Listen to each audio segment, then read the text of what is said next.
దినాలలో ఒక వ్యక్తి చాలా పేదవాడు అంటే తనకి తిననటువంటి పరిస్థితిలో ఒక వ్యక్తి ఉన్నాడంట.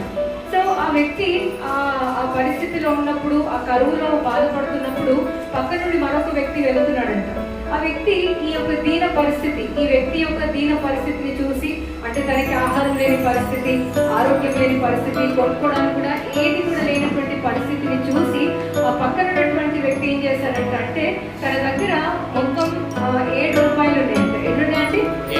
7 రూపాయలు. ఆ 7 రూపాయలలో ఈ వ్యక్తికి కనికరం, ఈ వ్యక్తి పైన తనకి జాలి అనిపించి ఆ 7 రూపాయలలో మనమైతే ఎంత ఇస్తామంటే, మీ దగ్గర 7 ఉన్నాయి, పక్కన అవుతుంది మనం ఇవ్వాలంటే ఎంత ఇస్తారు? మాక్సిమం 1 లేకపోతే 2. కానీ ఆ వ్యక్తి ఏం చేశారంట, పోనీలే తను ఎంత దీన స్థితిలో ఉన్నాడు అని చెప్పేసి ఆ 7 రూపాయలలో 6 రూపాయలు తనకి ఇచ్చేశాడు. ఏం చేశాడండి? 6 రూపాయలు తనకి ఇచ్చేశాడు. ఈ ఒక్కటి నా దగ్గర పెట్టుకుంటాను, సరిపోతుంది లే అని చెప్పేసి తను ఆ 6 రూపాయలు తనకి ఇచ్చేసిన తర్వాత ఈ వ్యక్తి గమనించాడు. ఏమని గమనించాడు తీసుకున్న వ్యక్తి అంటే, తన దగ్గర ఇంకొక రూపాయి ఉంది, అది కూడా నాకే ఇచ్చేస్తే బాగుంటుంది అని చెప్పేసి ఆ వ్యక్తి పైన దాడి చేసి తన దగ్గర ఉన్నటువంటి ఆ 1 రూపాయి కూడా ఇతను తీసుకోవడం అనేది జరిగింది. ఇప్పుడు న్యాయం అంటారా, అన్యాయం అంటారా? తప్పెవరిది అంటారు? ఇచ్చిన కదా, లేకపోతే తీసుకున్నాను తప్ప? తీసుకున్నట్టు తప్పు కదా అండి. పాపం వల్ల ఏం చేశాడు, ఒక్కటి పెట్టుకుని 6 ఇచ్చాడు, అయినా కూడా ఇతను ఏం చేశాడు, కొట్టి ఇంకొకటి కూడా తీసేస్తూ. తప్పంతా ఎవరిది?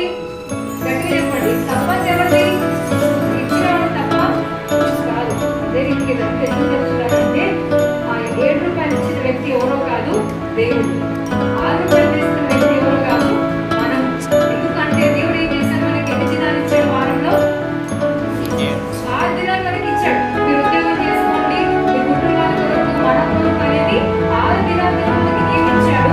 6 దినాలు మనం నడిపించాడు. కానీ మనం ఏం చేస్తున్నామంటే 6 దినాలు సరిపోకుండా నాకు 7వ వారం కూడా కావాలని చెప్పేసి దేవుని కొట్టి ఆదివారం కూడా మనమే వాడుకుంటున్నాం. హల్లెలూయా. అంటే 6 దినాలు దేవుడు మనకి ఇచ్చిన దాంట్లో మనం ఏం చేయాలండి? సంతృప్తిగా ఉండాలి, దేవుని స్తుతించాలి. కానీ ఆ కొట్టి 1 రూపాయి తీసుకున్న రీతిగా మనం ఎవ్వరం కూడా ప్రభు దినాన్ని, పరిశుద్ధ దినాన్ని మనం ఏం చేయకూడదు. ఆయన అంటాడు, 6 దినాలు నీకే ఇస్తున్నాను, 6 దినాలు నువ్వు కాపాడుతా, పోషిస్తా, నడిపిస్తా, అన్ని చేస్తా. కానీ 7వ వారమైనటువంటి ఆ పరిశుద్ధ దినం మాత్రం అది నాది. మీరందరూ కూడా ఎక్కడికి రావాలా? నా దేవుని సన్నిధికి, నా మందిరానికి మీరు రావాలి, మీరు నన్ను స్తుతించాలని చెప్పేసి అడుగుతున్నటువంటి ఆ యొక్క దేవుని మనము దేవుని సన్నిధికి అప్పుడప్పుడు ఏం చేస్తున్నాము? రాకుండా అతన్ని మనం ఏం చేస్తున్నాం? గాయపరుస్తున్నాం. కనుక ఈరోజు మనం నేర్చుకుందాము, 6 దినాలతో పాటు 6 దినాలు మీరు ఎలా అయినా ఉండండి, నాకు సంబంధం లేదు. కానీ 7వ దినమైనటువంటి ప్రభు దినాన్ని ఖచ్చితంగా మన ప్రభు సన్నిధిలో పాల్గొనాలా. మనం దేవుడిని ఏం చేయాలి? ఆరాధించాలి. సరే, మనం ముందుకు